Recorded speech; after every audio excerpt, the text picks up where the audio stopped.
जय हिंद दोस्तों, मेरा नाम अनुज है। अध्ययन विद अनुज ऑफिशियल चैनल पर आप सभी लोगों का स्वागत है। दोस्तों, आज का वीडियो उन छात्रों के लिए है जो अवध विश्वविद्यालय में पढ़ते हैं। अवध विश्वविद्यालय से एफिलिएटेड जितने भी कॉलेज हैं उनमें स्नातक की परीक्षाएं शुरू हो गई हैं और स्नातक में जिन बच्चों का हिंदी विषय है उन लोगों के लिए मैं यह वीडियो बना रहा हूँ। यह वीडियो हिंदी का पेपर पिछले वर्ष 2022 में हुआ था, ये पेपर जो है 2022 का है।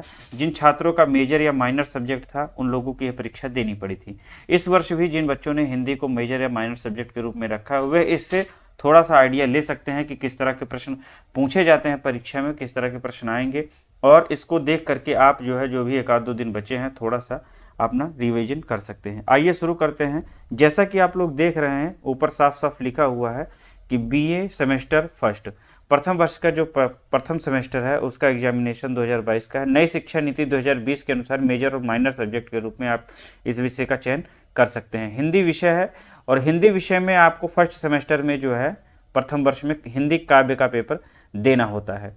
यदि हम प्रश्न उत्तरों की बात करें तो पहले निर्देश आता है। निर्देश में दिया गया है कि यह प्रश्न पत्र 3 खंडों में विभक्त है। प्रश्नों के उत्तर निर्देशानुसार देने हैं। निर्देशों को पढ़ करके प्रत्येक प्रश्न का उत्तर देना है। जब आप परीक्षा भवन में बैठे तो सबसे पहले प्रश्न के जो निर्देश दिए हैं उनको अच्छे से पढ़ लीजिएगा कि हाँ प्रत्येक निर्देश में कितने प्रश्नों का उत्तर देना अनिवार्य है और कितने शब्दों में देने हैं और वह प्रश्न कितने अंकों का है। तो जैसा कि आप लोग देख पा रहे हैं खंड आ है, खंड बा है और नीचे अभी मैं दिखाऊंगा आपको खंड सा भी होगा। तो इनमें जो है जो पहला प्रश्न है आपका दोस्तों वो है हिंदी साहित्य के आदिकाल के लिए प्रयुक्त विभिन्न अन्य नामकरण करने वाले विद्वानों के नाम लिखिए। आपको बताना है जो हिंदी साहित्य का आदिकाल है उसे और किन नामों से जाना जाता है और उनके जो नामकरण करने वाले विद्वान थे जो है उनके नाम आपको लिखने थे। जो 2022 में जिन बच्चों ने परीक्षाएं दी होंगी उन्हें जो है यह क्वेश्चन मिला होगा और ये बहुत ही आसान क्वेश्चन है। आपको जो है पहले दूसरे पन्ने में यदि आपके पास पुस्तक है तो ये सारी चीजें उसमें उपलब्ध हैं। दूसरा प्रश्न आपसे पूछा गया था कि सूफी काव्यधारा की मुख्य विशेषताएं लिखिए। सूफी काव्यधारा की मुख्य विशेषताएं आपको लिखनी थी। द्विवेदी युग के किन्हीं 6 साहित्यकारों के नाम लिखिए। यह प्रश्न इस बार भी पूछा जा सकता है, इसलिए आप लोग ध्यान से इसको जो है पढ़ लीजिएगा। चौथा प्रश्न जो दोस्तों पूछा गया था पिछले वर्ष वह था कवि विद्यापति को किन किन उपाधियों से विभूषित किया गया है। कवि विद्यापति जो हैं वे किन किन उपाधियों के धारक हैं। नेक्स्ट क्वेश्चन जो पांचवा था आपका तुलसीदास की प्रमुख 6 रचनाओं के नाम लिखिए। तुलसीदास की 6 रचनाएं लिखनी थी इसमें। सातवां प्रश्न अपनी पाठ्य पुस्तक से कबीरदास का कोई एक दोहा लिखिए। इसे ध्यान से आप लोग पढ़ लीजिएगा।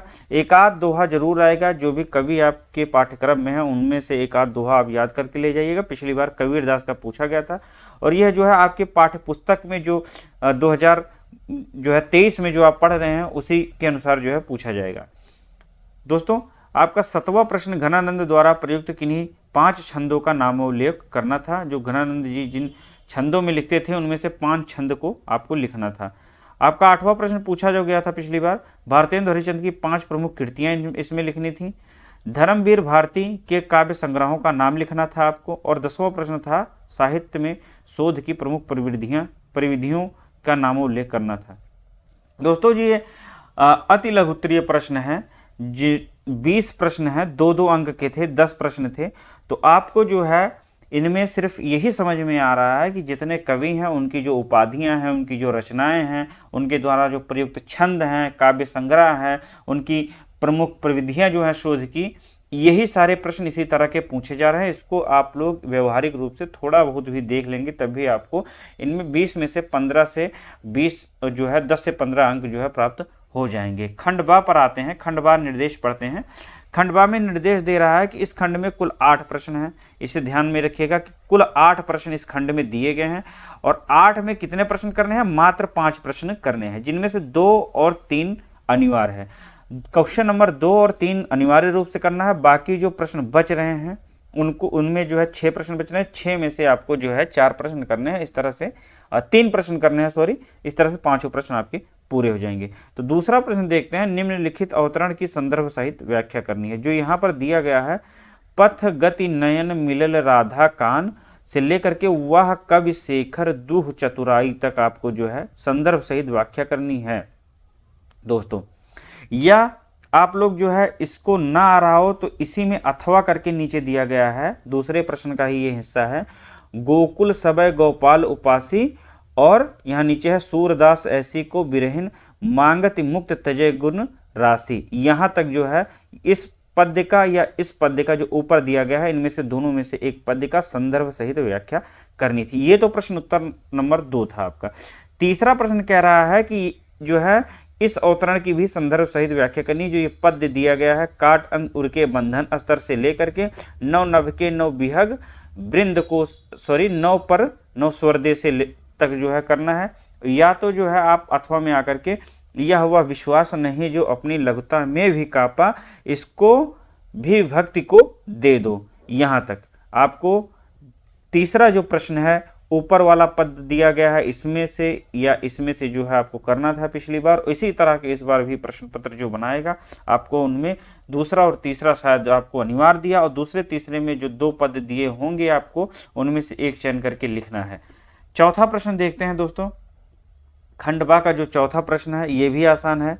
नाथ साहित्य का संक्षिप्त परिचय आपको देना था कि नाथ साहित्य का जो हिंदी इतिहास में, हिंदी साहित्य इतिहास में क्या योगदान रहा है, उसके विषय में संक्षिप्त जो है आपको एक परिचय देना था। दोस्तों ये 200 शब्दों के प्रश्न है, आपको 200 शब्दों से ज़्यादा नहीं लिखना है, और प्रत्येक प्रश्न आपका 7 अंक का है। इसे भी ध्यान रखा है, 7 अंक का प्रश्न है आपका। 5 प्रश्न 7 अंक के, इसका मतलब है कि 35 अंक के ये पेपर होंगे।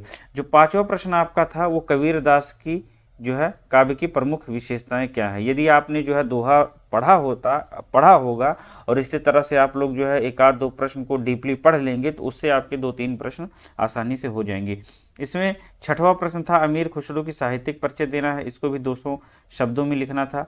कवि नागार्जुन की कविताओं में प्रकृति सौंदर्य की विशिष्टताओं को रेखांकित करना था। जो कवि नागार्जुन की कविताओं में प्रकृति के सौंदर्य का वर्णन होता है, किस तरह से उन्होंने प्रकृति को सौंदर्य रूपी ढंग से जो है गढ़ा है अपनी कविताओं में, उसे जो है उसका वर्णन करना था। निराला कृति तुलसीदास की कविता जो है उसका साहित्यिक सौंदर्य का निरूपित करना था। निराला कृत जो तुलसीदास कविता है उसका साहित्यिक सौंदर्य आपको बताना था।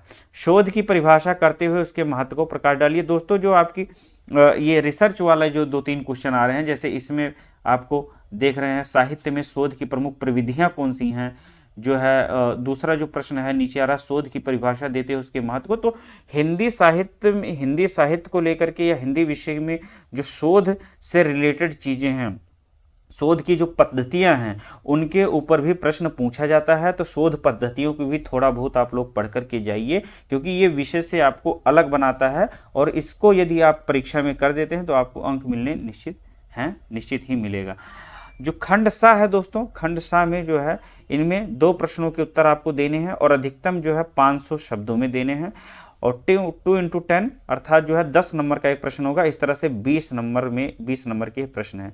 4 तरह के प्रश्न आपको देखने को मिलेंगे, सिर्फ 2 के उत्तर आपको देने हैं। पहला प्रश्न है हिंदी साहित्य इतिहास लेखन की परंपरा पर प्रकाश डालिए। ये आपको पहले, दूसरे, तीसरे पन्ने में ही आपका जो हिंदी साहित्य का इतिहास है खत्म हो गया होगा। यदि आपके पास पुस्तक होगी या आपके पास सीरीज है, कुछ भी होगा, तो ये आपने शुरू से जो है 4-5 महीनों में यदि पढ़ाई की होगी तो 2-3 पन्ने जो शुरू के हैं उसी में आपके हिंदी साहित्य के इतिहास जो है बहुत ही सरल भाषा में समझाया गया है।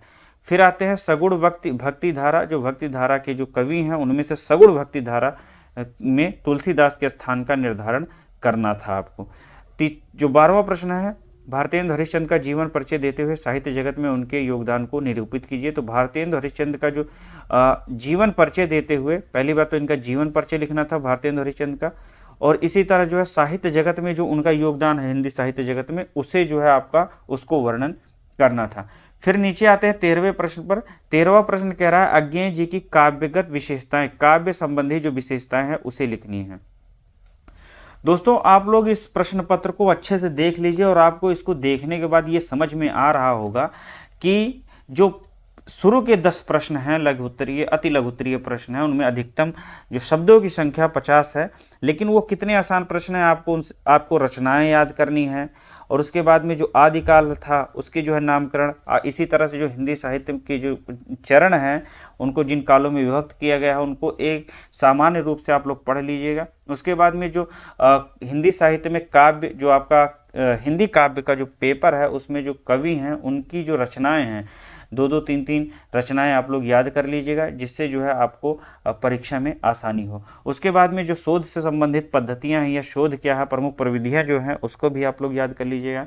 और कम से कम आप लोगों को 10 पद्य याद होने चाहिए, जिनसे जो है आपको उनमें से 1-2 पद्य जो है देखने को मिल जाएंगे और आप जो है आसानी से 7-7 14 नंबर के 2 क्वेश्चन जो दूसरा और तीसरा आएगा उसको आसानी से कर पाएंगे।